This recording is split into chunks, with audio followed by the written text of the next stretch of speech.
Welcome to Screw the Commute, the entrepreneurial podcast dedicated to getting you out of the car and into the money. With your host, lifelong entrepreneur and multimillionaire, Tom Antion. Hey everybody, it's Tom here with episode 462 of Screw the Commute podcast. It looks like this is Ask Me a Question week because we got loads of questions coming in, and so I thought I'd knock a bunch of them out yesterday and today, or not yesterday, the day before yesterday, I guess.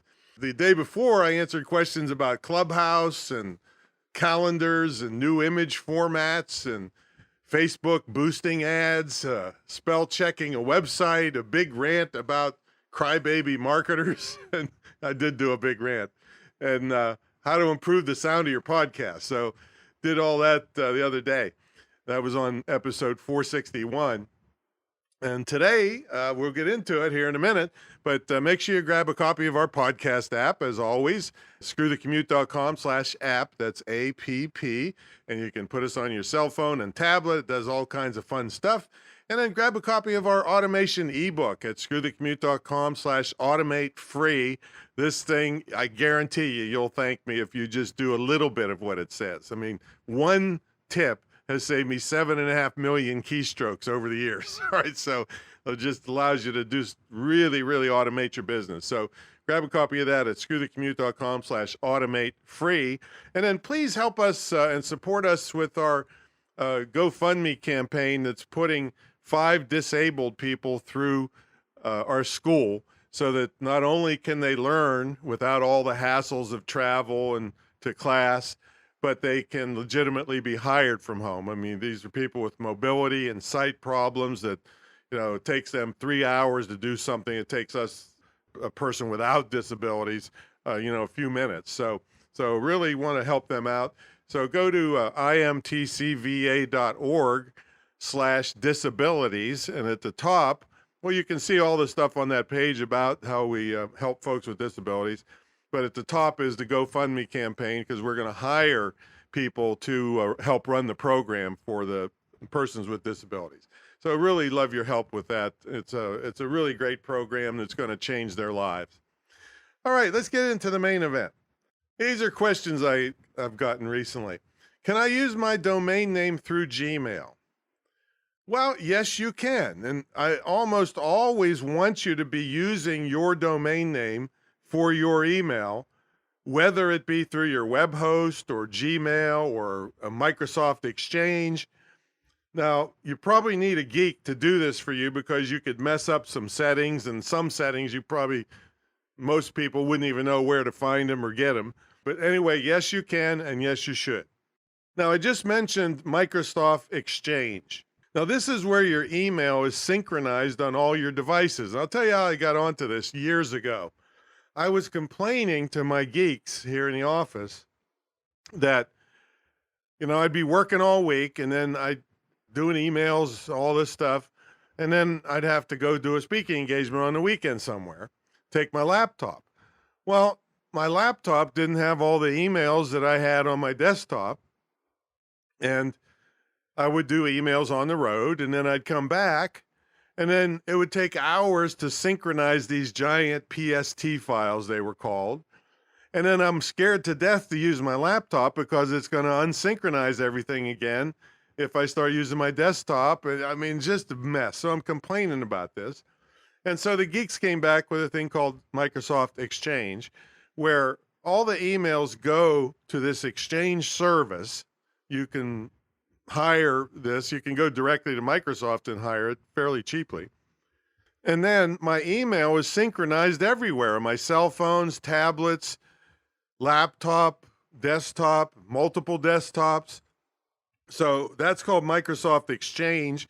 So if you're having that problem of keeping synchronized on your website email or, stuff with your domain name in it, you don't have to fool with this for Gmail or AOL or anything. But if you really want your email going through your own website and so forth, this is how you synchronize it everywhere. All right, next question. What's a good length for an ebook? Oh, man. I get this question all the time because, I sell thousands and thousands of ebooks. And we have an ebook mastermind we run every so often too. So watch for that announcement of that. So it's a 12-week course, basically. But the question is always, well, how long should it be? Well, all right. Well, here's a couple things with regard to that. Number one is the length of your ebook can be varied easily with the size of the font, the white space, the graphics, and so forth. So you can vary it quite a bit from compact to larger. I mean, you could turn a 30-page ebook into a 50-page ebook just because of the things I just mentioned. But I don't even want you thinking in those terms anyway. What I want you to think in terms of is, how can I make this book so great that people will say, wow, I can't believe I got so much value for so little money. That's what you want. It's not the length of it. It's the value that you give the people.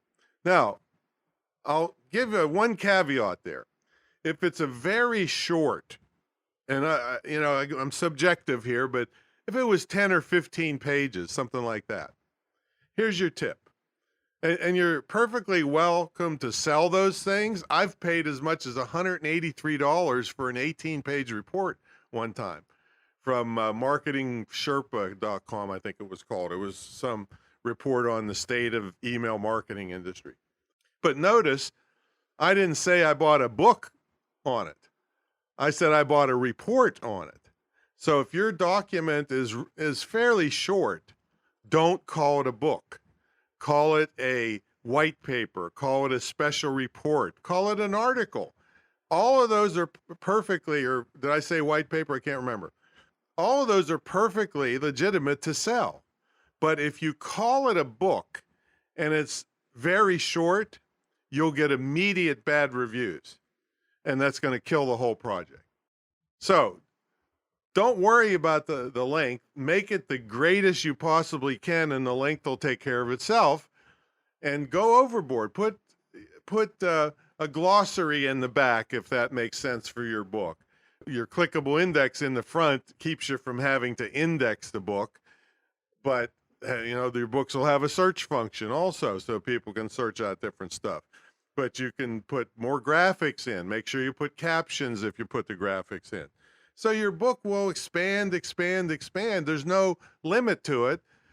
There are no parameters like of a printed book. See, so you can just keep loading stuff in there as much as you want to make sure that people feel like, wow, I got such great value. Checklist of things, resources. And here's the thing, folks, your resources can be profit centers. Many of the resources could be affiliate links or links to your other products and services, say. So it helps people to put them all in one place. Now, I do suggest that you spread the resources or affiliate links or your other products throughout the book. Don't just only put them on one resource pages or pages at the end, because if there's too many in one place, a lot of times people will get confused and do nothing. So putting them in the book strategically and talking and building them up while they're in the book at the place they're in the book where people are concentrating on one link, that's a better way to make money. It's still okay to list them at the end of the book so that if people said, I really wanted to do that one thing, but I can't remember where it was in the book. Well, they can just go to the resource page and just skim down through and find it real quick. But I don't suggest putting it only on a resource page. So anyway, keep thinking about, oh, and here's the other thing about what I just said about your attitude is make the book so great. Well, nowadays, a lot of times I'm a pretty hard worker, folks. Day and night, holidays, I don't care. However, sometimes I don't even bother writing a sales letter because I know that I can put out a book and just tell somebody about it in an email to my big email list that knows me and knows my reputation of putting out good stuff. So I don't have to write a 40-page sales letter to tell people all the details. Now, it doesn't hurt, and yes, I go ahead and do it usually. But if I'm in a hurry to just get the book out and get some sales coming in, a lot of times I'll just put it in an email. They can buy directly from the email with a little bit of copy, with the title and a few bullet points of what they'll get out of it. And because of the reputation I've built of giving high quality, a whole bunch of people will just buy it like instantly. And then later on, I can, make a sales letter for people that don't know me and so forth. So I know I went off on that one, but quit worrying about length other than the fact if it's too short, don't call it a book. Okay, Tom, I've heard you say something about email addresses and e-courses on one of your other podcasts. What were you talking about? Well, I'm pretty sure what you mean is that I talk about an e-course of being a good, lead magnet, ethical bribe, freebie, that kind of thing to get people to opt into your email list. So what I was talking about, if this is what you were referring to, was that an e-course, if you remind people at the sign-up area that something like this, put your best email in so you don't miss any parts of the e-course, right? Because when people have just a one-time freebie, a PDF file or audio or video or something like that, frequently, I do it myself, they'll put in a throwaway email address that they never check other than to go grab that one freebie. So if you remind them that they're going to miss and have to go grab, you're implying that don't put your crappy email address in that you don't ever check. That's what you're implying by saying, put your best email address in so you don't miss any parts of the e-course. You will get a higher quality list of people because that's their best email address.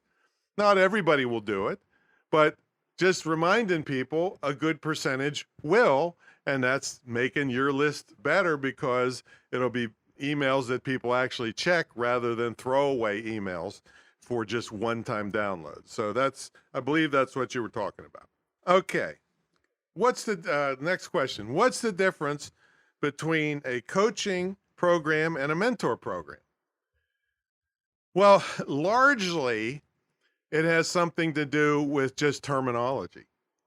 I want to go into that a little bit deeper so you understand what I'm talking about. See, I have been railing against the term coaching for many, many years.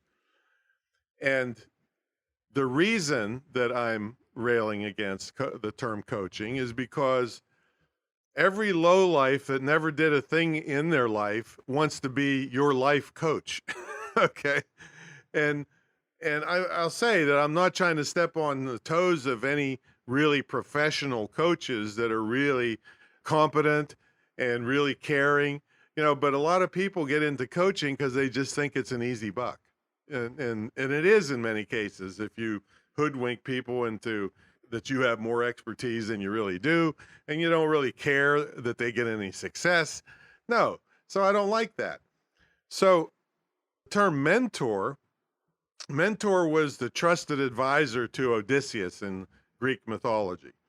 And I'd rather be a trusted advisor than a coach. It just has a feel of a higher level relationship. Now, the reality of it is a mentor program could be run exactly like a coaching program. A coaching program could be run exactly like a mentor program, and anything in between. So a coaching program may have a certain number of features. Well, the mentor program might have the exact same features, or it might have more, or it might have less. It just depends on how you run your program.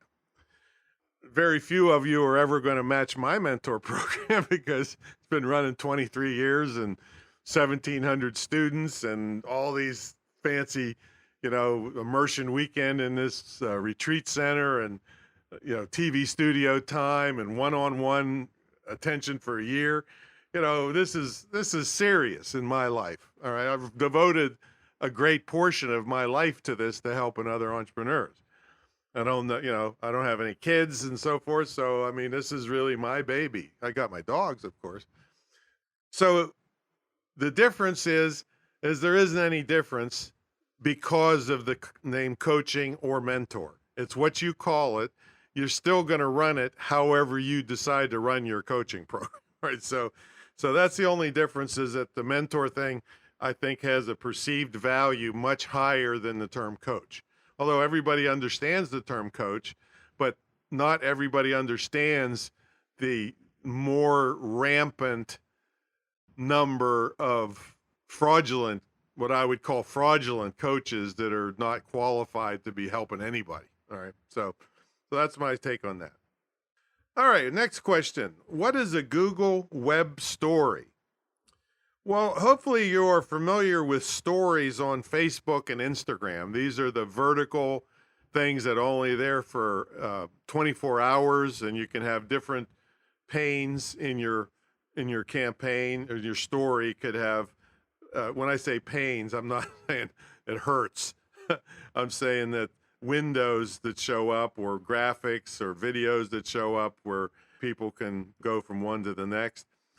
And so they really are highly, highly popular, highly popular.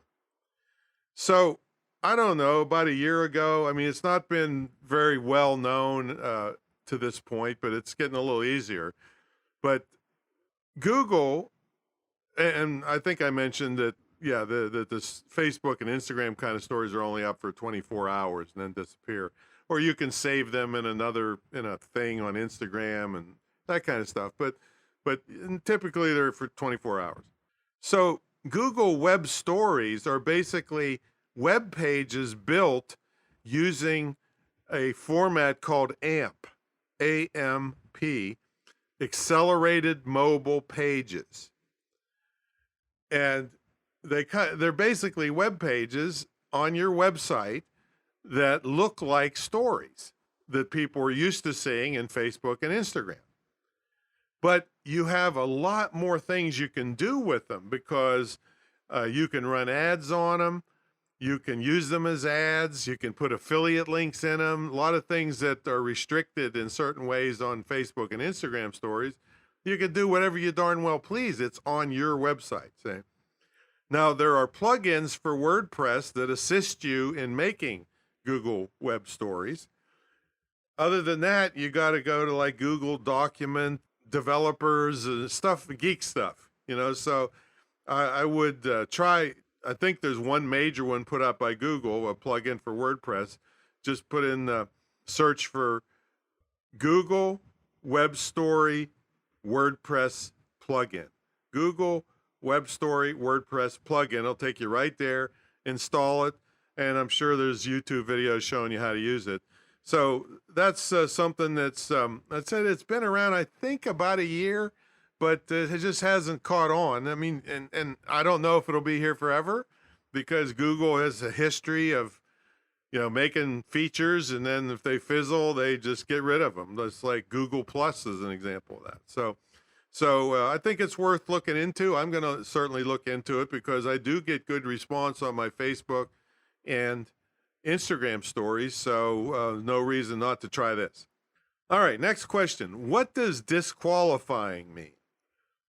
Well, I'm going to assume that you've heard me talk about paid advertisement, and specifically pay per click, PPC, or sometimes you see it CPC, cost per click. And that's like how much you pay per click. PPC is the generic term for if somebody clicks on your ad, you pay. So disqualifying in that light is, and I don't hardly talk about disqualifying other than advertising, so I'm assuming that's what you mean. So disqualifying means when you are paying per click, you want to do everything in your power to get people not to click. Okay, that sounds like, oh, that's kind of ridiculous, Tom. Well, it is in some ways, in that the more clicks you get on your ad, the cheaper your ad is. So that's the opposite of what I just said. However, you don't want to pay for people that are just click crazy, that are never going to buy anything. And I'm going to give you some examples of this, the disqualifying people. So you want to get them not to click. An example would be, let's say that you had a beginning gardening course. You would not want a really experienced gardener that that puts their roses in rose shows, or I don't know, rose bush shows. I don't know what. Because I mean, gardening, I don't know why I picked this example, because I've killed every plant that ever came near me. All right, so you would not want an experienced gardener to buy your course, because they're going to get it. First of all, they'll click, and you had to pay for that click. They're going to purchase the course, either online or if it's physical, whatever. They're going to get it and say, oh man, I knew this when I was in kindergarten. Kindergarten gardening, I guess. And they're going to return it. So you're going to go through all that hassle. If it's digital, they don't really have to ship it back. They just own it without paying for it, because they're going to get a refund from you. So you paid to get them there. You paid for the hassle of delivery if you had to deliver it, and you gave them their money back in the long run. Well, how long is that going to last? How much money are you going to make doing that, right? So if you were going to disqualify the person, you would say in your ad something like, for beginners only. Have the best roses on your block, or something like that. But now all the experienced people are just going to skip the ad. They're not going to bother clicking. They have nothing to do with it, because they feel that they're advanced. And that way you don't pay for that click. So now disqualifying, like for YouTube in-stream ads, the ones that you can click skip button. Well, in that case, I might say, hey, go ahead and click that skip button if you're not interested in blah, blah, blah. But if you are, stick it out. I'm going to tell you this great stuff. So I encourage them in many of those ads to click the skip button if they're not interested, and get back to the video they wanted to watch, and those kinds of things. That I'm disqualifying them, or I'm getting them to disqualify themselves so I don't have to pay. Because if they go 30 seconds, if the ad's longer than 30 seconds and they watch more than 30 seconds, I got to pay. And if they're not interested, I want them to click that darn skip button so that I don't have to pay. See? All right. Next question is, what is anchor text?